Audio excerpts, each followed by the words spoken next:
Hey everyone, welcome back to my channel.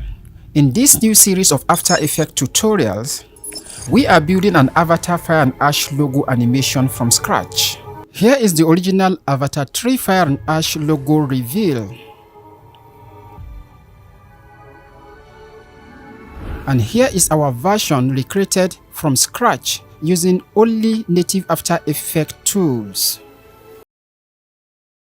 No extra plugins needed, just After Effects CC particle world. Adding more particles, heat, and all of this we're going to do inside Adobe After Effects without the use of any third-party plugin. So let's dive in. Please help him get to 10K subscribers this year. Create a new composition and name it Embers. Make the resolution 1920 by 1080 pixel, 30 frames per second, and then set the duration to 10 seconds. Create a new solid layer and name it Particles. Apply Particle World Effect. In Effects and Control, turn off Grid, Guide, and Motion Path under Grid and Guide. We don't need it. Lower your preview resolution to speed up playback. Under Particles, change particle type to faded sphere. Reduce bed size to 0.08 and depth size to 0.001. Under the Producers tab, change position X to -0.66, position Y to 0.34, and position Z to 0.43.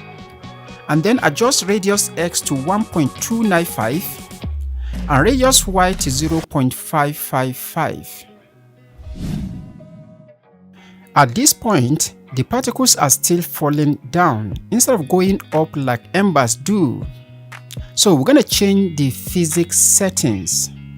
So under the physics tab, change animation type to fire, velocity to 0.2, gravity to 0.05, resistance to 4, and extras to -5.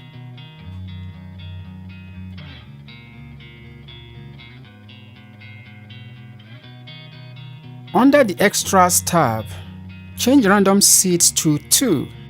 Now we need to make this a little bit more intense and allow the spark and embers stay a little bit longer on the screen. To do that, let's go up and change some settings. Change bitrate to 5 and longevity to 4.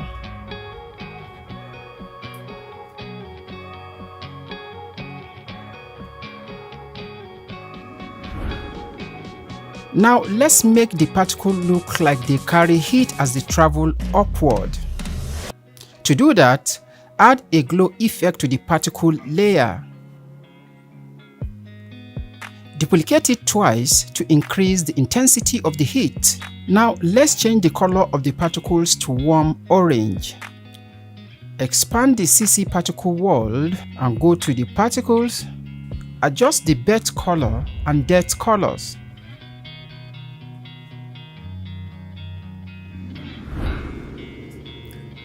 Now let's make this more realistic. Duplicate the CC particle world effect 2 more times. Slightly vary settings like bitrate, velocity, gravity for each duplicate layer to add realism. Create a new composition. Use the same setting as we did for the embers. Add a new solid layer. Call it Fractal Fire and make it comp size. Go to Effect and Preset and search for Fractal Noise, then add it to the solid layer. On the Effects and Control, make Fractal type Dynamic Progressive, Noise type to Spline, check Inverted, Brightness to -35, Complexity to 8. Now, Alt-click on the evolution and type this into the expression box. Time asterisk 120.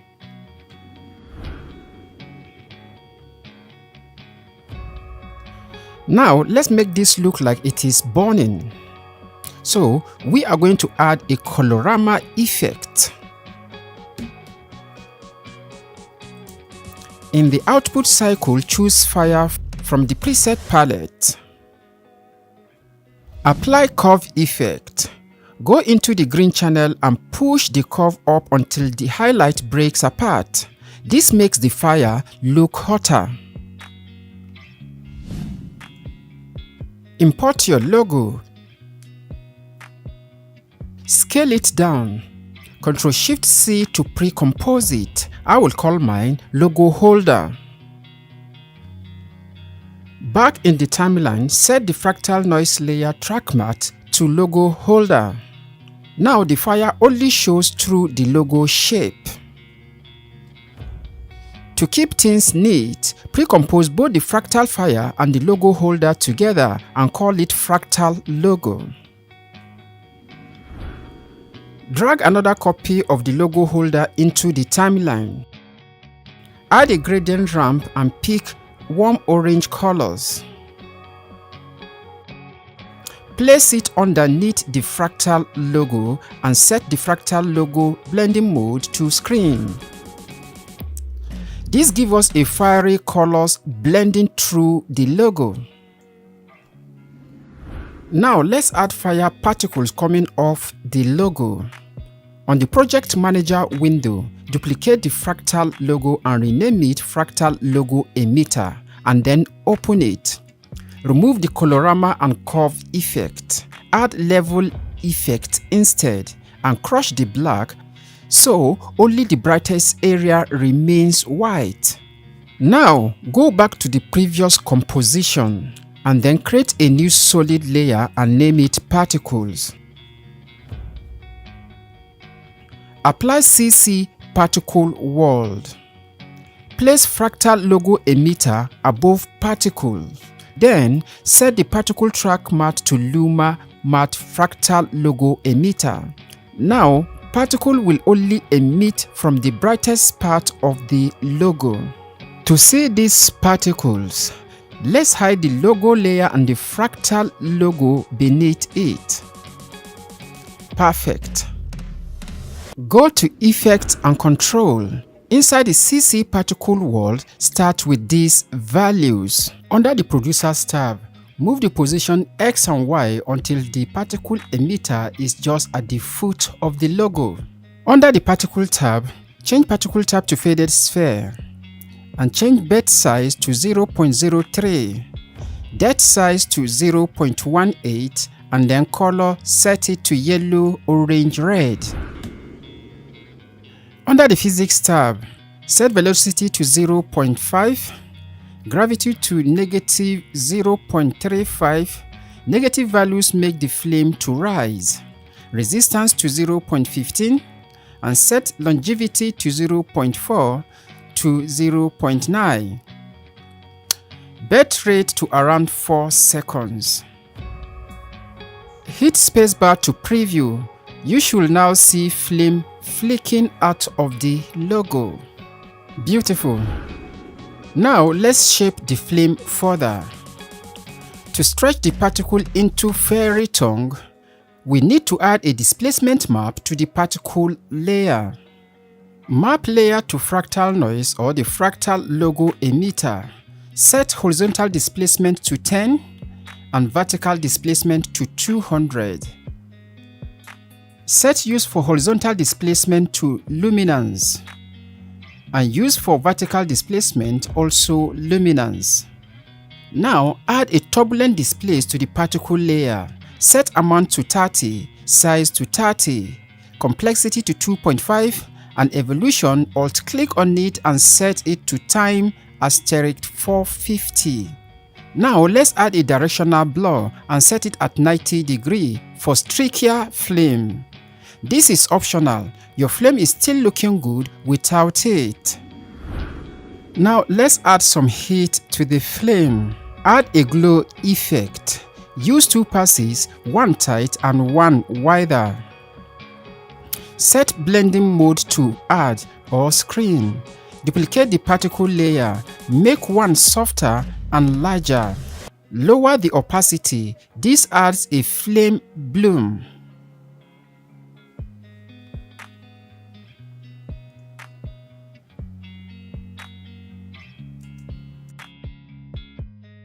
Now let's unhide all the 2 layers below it and then pre-compose everything.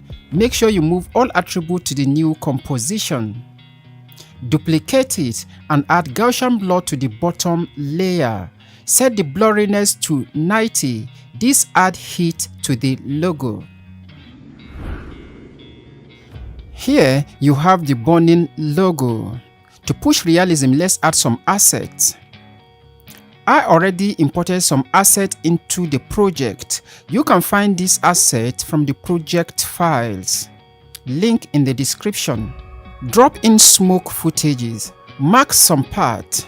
Scale it down. Rotate it to align with the logo. And then duplicate it some couple of more times and place them randomly on the logo. Perfect. Now select all the smoke layer and Ctrl+Shift+C to pre-compose them. Add a hue and saturation effect. Activate colorize and then shift the tone until it looks like a hot smoke coming out from the flame. Perfect. Now let's add some stormy flame into the logo. Drag and drop the fire footage into the composition. Do the same thing as you did with the smoke, but place the smoke layer above the fire layer for depth. Now, select the ellipse tool and draw a circle until it covers the logo. Make sure no layer is selected. Then add a turbulent displace effect to the shape layer. We're gonna use this to create the heat distortion effect.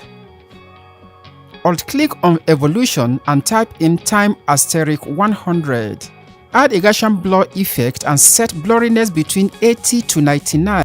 Add a scale keyframe from 0 to 100 between 0 to 1 seconds.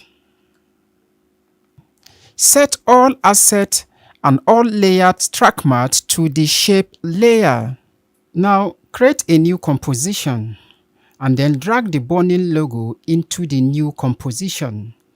Here we're gonna animate the scale and then the opacity between 4 to 6 seconds. The opacity will go from 100 to 0, while the scale will go from 90 to 110. Rename your new composition to main logo icon. Let's create a new composition. Use the same setting as the previous part. Import your logo title. If you have been following along with your own design, that is perfect. But if not, you can simply type in text instead. Drag and drop it into the timeline. Hit S on your keyboard to scale down. Then Ctrl+Shift+C to pre-compose this. You can name this title changer. Create a new solid layer and name it texture. Apply fractal noise effect. Go to the effects and control and then under transform tab and set the scale to 20. Change contrast to 60. Now set the texture layer as the track matte for the title changer. Select both layers and pre-compose them and then call it textured title. On the textured title, add a tint effect. Change the white color to a slight warm tone. Duplicate the textured title. Then on the tint effect, change the black and white colors into orange variant. Use the rectangle tool and mask the bottom. And then feather it slightly. Duplicate again and this time change the colors to almost white or light gray. Use the rectangle tool again to mask it from the top. Feather it and then reduce the opacity a little. Repeat the same process to create hot areas of the title. Now select all the layers, then pre-compose them and call them title heat.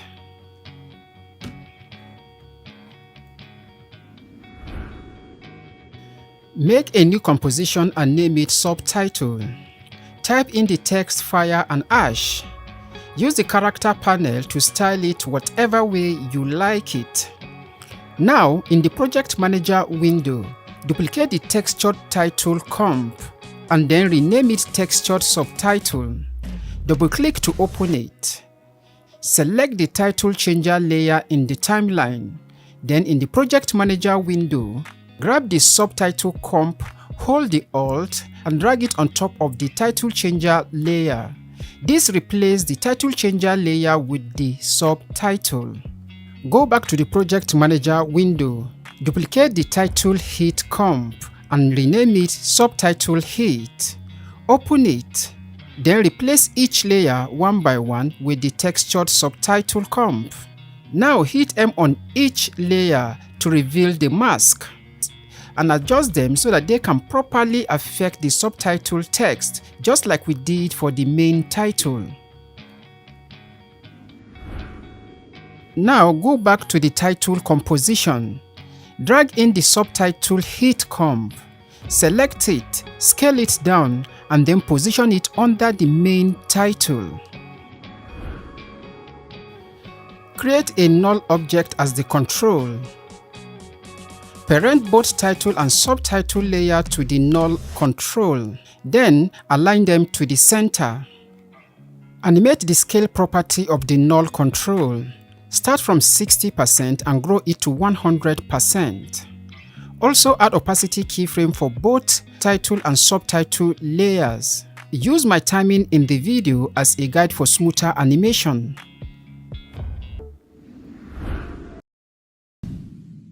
Let's start by creating a new composition and then name it Master Reveal. This will be our final assembly where all parts come together. Now bring in the Ember composition, the Burning A logo, and the animated title composition into the master intro timeline. Offset the Ember layer to start at 1 second and the title layer to start at 1 second 11 frames. Then slightly scale down the title layer to balance the composition.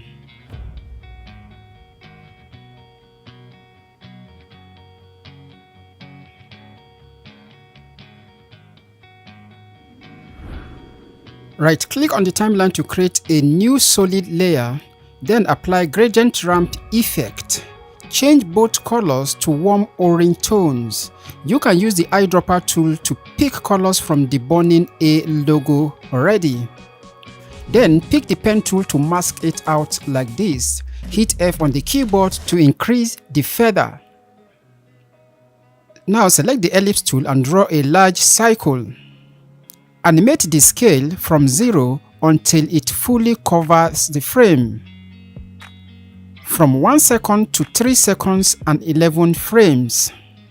Then add a Gaussian blur effect. Set the blurriness to around 200 and finally set the track matte of the heat layer to the shape layer. Go into your Ember composition and pre-compose the narrow particles. Name it Spectacle. This pre-composition will now appear in your Project Manager window here. Back in the final composition, drag the spectacle into the timeline, scale it down, rotate it, and position it below the Burning A logo.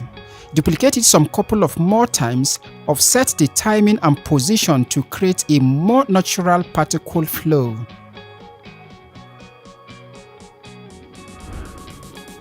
Add some flame assets beneath the logo for extra depth. Combine them with particle for a more realistic burning atmosphere. Play around with the opacity and blending modes like add or screen for better integration. And that is it. We have completed the Avatar 3 Fire and Ash logo animation, a full replica entirely built inside Adobe After Effects without the use of any third-party plugin. The goal of this tutorial is not to make exact copy of the Avatar 3 Fire and Ash logo animation, but to show you that it is absolutely possible to create cinematic effects using only native tool inside After Effects. Remember, big studios often use in-house built tools for their projects, which we do not have access to. But the level of your creativity and understanding of After Effects will always determine how far you can push your results. If you enjoy this After Effects tutorial series, hit the like button, share it with your friend who might need it, and let me know in the comment section what tutorial you would like to see next. Check out the playlist in the description if you missed part 1, part 2 and part 3. Until I see you again on the next one, my name is SSB Otaru for MotionDigit Studios.